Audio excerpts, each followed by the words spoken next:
If they fall to 2-2, Cardinals are fortunate. They don't have an impossible schedule. They got the Titans next week. Yeah, this is a team. If they're able to steal this, and this is the home affair, if they're planning on splitting against Seattle, then all of a sudden this team could be 4-1. This team could be 4-1. They got the Titans next week. That could be a very quiet 4-1 team, but it's exactly the Kool-Aid that I drank last year. Because last year when they were 6-3 or whatever they were, 6-2, 5-2, and they blew up after that, I'm not playing this game because I think this is what the Cardinals do. I think this is what a Kyler Murray team does. He's too inconsistent to rely upon. And if I had a game for my life, you'd be near the bottom of the list because just I don't know what I'm going to get. I would take Daniel Jones on any team over Kyler Murray on one team because Daniel Jones, at least you know what you're going to get. Jeez. But by the way, it's Indiana Jones. It's Indiana Jones. Bad example because he's playing like an MVP level. But. Yeah, it's Indiana Jones. But Kyler, the lone playoff game we saw was 2021. They got the doors blown off them by the eventual Super Bowl champs, but they didn't even show up. That was a disgrace. Colin, you saw the team twice in the regular season, and that's when they got completely blown out. They had no business being there anyway. But they still, snuck in. My God, it's a divisional opponent. You know him like the back of your hand. It's the third time you see him, and he didn't even bother to get off the bus. I like what you said about Murray teams. It's what it is at this point. Unreliable. It's what it is. And then I know I drive you crazy with it might be time to move on. But well, you said that last year. I didn't agree with that last year. I don't know his contract details. I think he's got another 2 or 3 years left. I don't know how with a straight face you could be confident with Kyler Murray. Listen, he's a fun player to watch. That's why I said I can't wait to watch Kyler because he's fun to watch. He really is. But when push comes to shove in a big spot, I'm with you. I'd put a lot of quarterbacks over Kyler in that situation, and the division bothers me. The Rams are good. San Francisco's winning games with Mac freaking Jones. That team's gonna sleepwalk to 11 wins. They get the easiest schedule I've ever seen. But yes, and then obviously the team tonight was Seattle. So I'm really worried about that over bet that I laid with the Cardinals. There are a lot of teams in the NFL that probably shouldn't be where they're at. The Bengals, getting completely bamboozled by the Viking defense and winning the first 2 games the way they did against your Jags and my Browns. That team has no business being 2-1. You mentioned the Cardinals having no business being 2-1.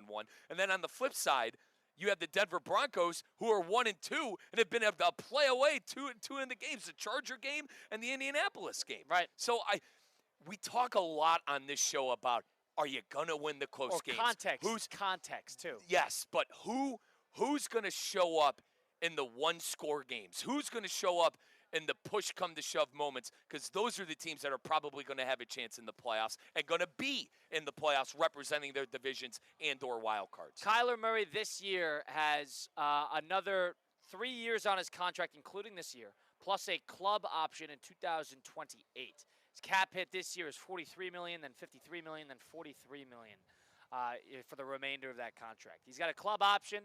Who knows? I'm not saying you look elsewhere, but Kyler Murray has never taken that next step for me.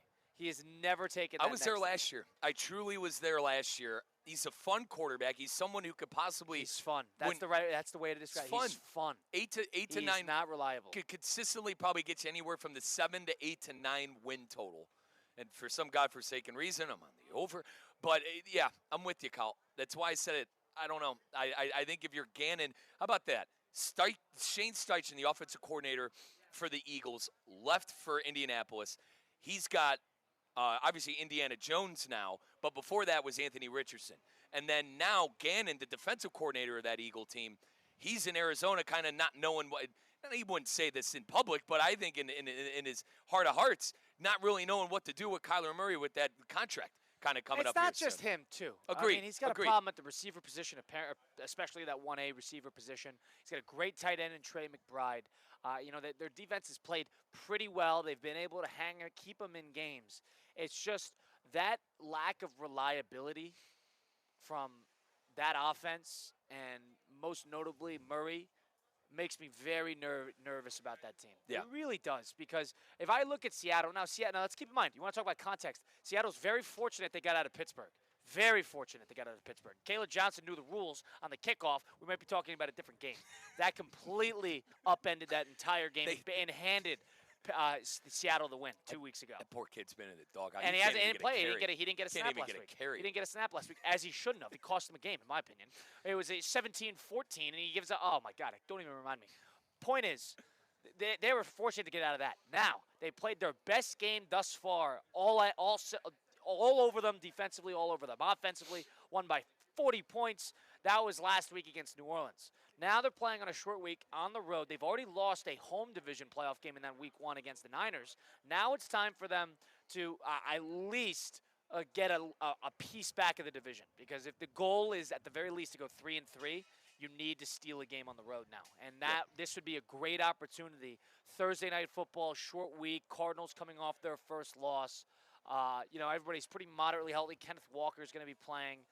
So Seattle has pieces. They do. And I actually liked what they did in terms of getting rid of DK, sort of handing the keys to Smith-Njigba, the receiver, and giving Kupp in there, a veteran presence, a couple guys here and there. Kenneth Walker's a hard runner, too. Right. Torrey Horton, who's their rookie, who's been having all the kick returns. They've done a good job at filling gaps.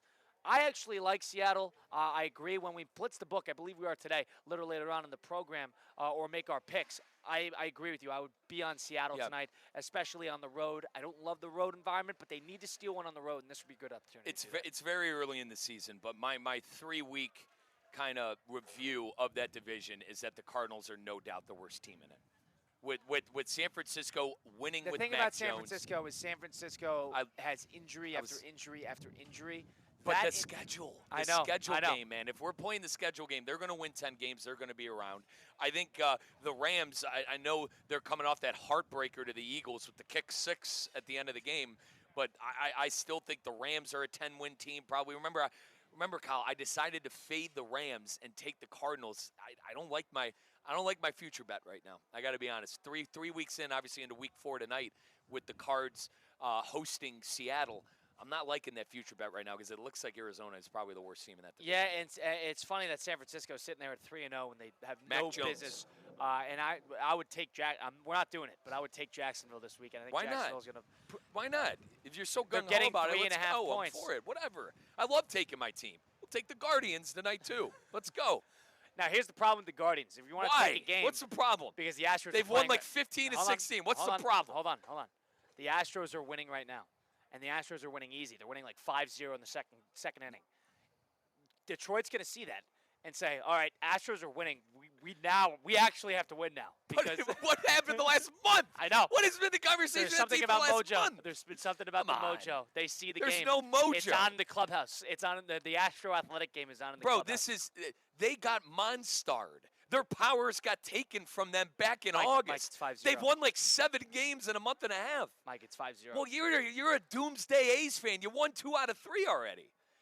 By the way, they got the Angels. The Houston is at the Angels to end the season. Yeah, right. But Detroit's in trouble. They're in trouble. I agree. But they needed a win last Something night. about those interdivisional games, they want to play spoiler. But yes, I understand.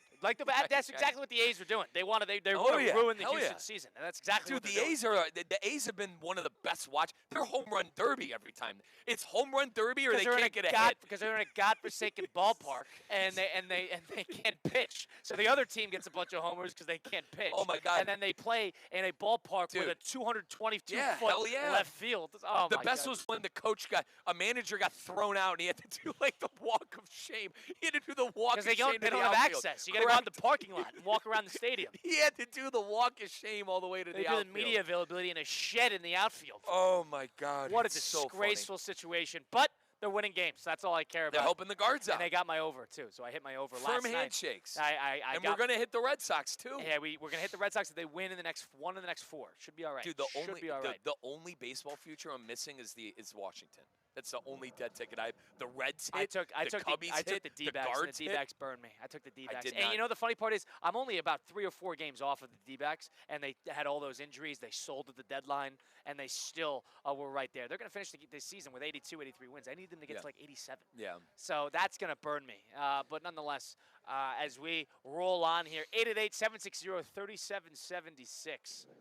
Kyler Murray, Sam Darnold, who do we like more? Who would you rather have as your starting quarterback for this foreseeable future? Would you rather somebody like Kyler? Would you rather somebody like Sammy Boy Darnold, who is unproven, not good in a big spot in the short sample size that we've had? He's the last year and a half, he's been more consistent. He's been better than the last year. But Kyler's given you 3-4 years where he's still been there, and he's been, enough of an availability. But that has been what we have seen from